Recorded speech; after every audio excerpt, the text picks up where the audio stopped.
But it's their responsibility. It's the professionals. If you're in a professional, and somebody says, I'm a professional, it's their responsibility to tell you. It is not your responsibility to take care of them. Right. That's, that's just proper etiquette, and that's all it is. It's etiquette. Okay? It's like, I always tell people, don't ever volunteer to go and help somebody unless someone it's a child and they're in the process of possibly being hurt, or an adult. But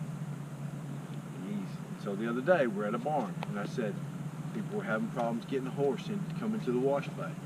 So I said, Coop, go over there and help him. Well, he started walking over there. Well, the people kind of managed to get the horse in.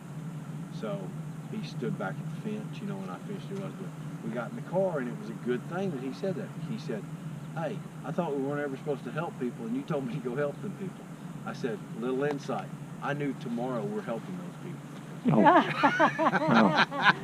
Introducing yourself. Because I saw him having trouble, and now I felt bad because I was like, I saw him before he did.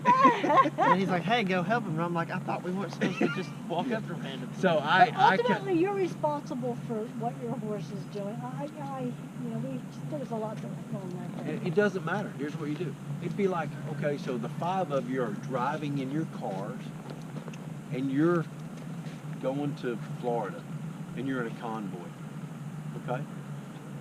And somebody's going to run your partner behind you off the road, okay? Are you going to slam on your brakes and go after the person trying to run them off the road? It's not your responsibility to become a policeman at that time. Mm-hmm. It is your responsibility to make sure that they're okay. Right. But you're not going to overtake. Mm-hmm.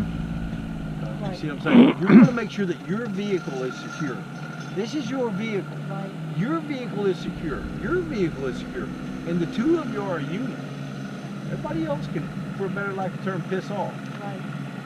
If you're putting me in a bad situation, 2 things. You're not going to get me hurt. You're not going to get my wife hurt. It's not going to happen. So what I'm going to say is, listen, I'm not trying to be rude or ignorant about this, but we don't do things the way you do. So I think it's better that we get a little more experience. Right, put on our results. Right. Okay. And before we go out with you again, because our horses and us are not adequate enough to go out with a new horse that's never been out, or an older horse that's never been out. Right. Be the bigger man. Just take yourself out of the fight, because you know what you're dealing with. You're dealing with 147 trainers. Yeah. So just take it. Just be like, hey, listen, all right, buddy. We're not at that level. We're not at your level. Yeah, you're right. We're not at your level. So all it does is it makes him go, yeah, you're right, you're not. But you're really saying you kicked him out. Here's what my wife says. If you ever hear me say this word, then you know I'm making fun of you. If I say, in my humble opinion, because here's what I'm saying. You're a jackass, and I'm being nice about it. So. Well, it's funny. What happened the night before, it was a funny way this turned out, because, like I said, we go out with the one lady all the time, and we ride together.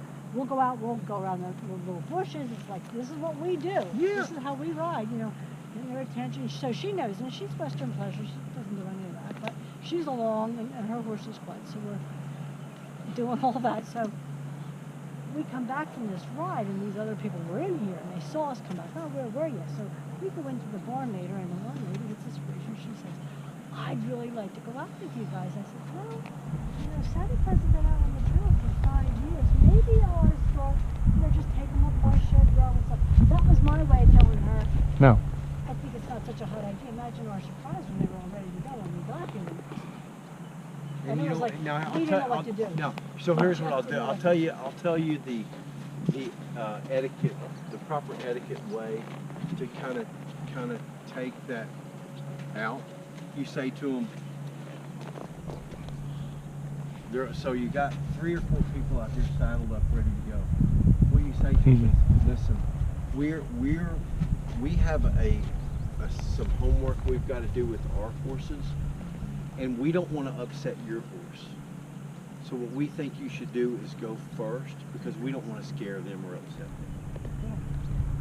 You see how you, now you're beneath it. Now you're We're here. beneath and we're just humble little. We're just humble we're little trying- people, yeah. right, we're In my humble opinion. I like that, my humble opinion. It's nothing.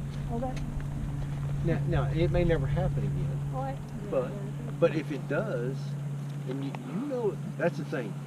Y'all are aware, you're here enough, you're aware of the people you're dealing with. Oh, yeah. So what I'm going to do is give you some tools to deal with those kind of people. Because it's real simple for me. well, you probably see it all the time. I you do. know, we're in the People, corridor. especially when I'm doing a clinic, and there's always somebody over there in the stands that's a better horseman than me. So, oh yeah, well, what if the horse does this? I bet you don't know that, or blah blah blah. I go, what's your name, sir? My name's Bill. Hey, Bill, why don't you come here? Come on in, Bill. Bill comes in. So, Bill, I got a couple questions for you. I think we can kind of get this done together. We're gonna work together, all right? Bill's like, yeah, okay, all right. I'm like, so Bill, first thing we've got to do is explain to these people how many vertebrae